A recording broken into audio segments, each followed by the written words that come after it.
म चाहिँ अलि चाहिँ सुपा देउरालीमा छु कि आदरणीय दाइहरू हुनुहुन्छ यहाँ चाहिँ यहाँका बासिन्दाहरू उहाँहरूसँग बुझ्दाखेरि चाहिँ के बुझिन्छ भन्दाखेरि उहाँहरूले पनि बुवाहरूले बाजेहरूले भनेको कुरोहरू इतिहास है साँच्ची छ सबै चिजहरू माता सुपा देउराली माताको मन्दिर चाहिँ यहाँ चाहिँ लाउरे चप्केको भनिन्छ तर मैले चाहिँ यो अझै कालो एउटा धब्बा मात्र देख्थेँ तर चाहिँ यहाँबाट चाहिँ जस्तो जुम गरेर हेर्दा चाहिँ त्यसो लाउरेले नै सलुट हान्न लागेको खुट्टा उठाएको जस्तो देख्दो रहेछ साथीहरू है ल यसो हेर्दाखेरि है ल यही नै हो लाउरेको रहस्य भनेको यही रहेछ सो आज चाहिँ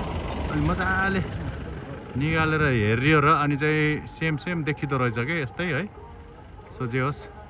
भगवान्को कृपाले एउटा ऐतिहासिक स्थल धर्मस्थल भनेर चिनिने सुपा देउराली माताले है सबैजनालाई रक्षा गर्नु कल्याण गरोस्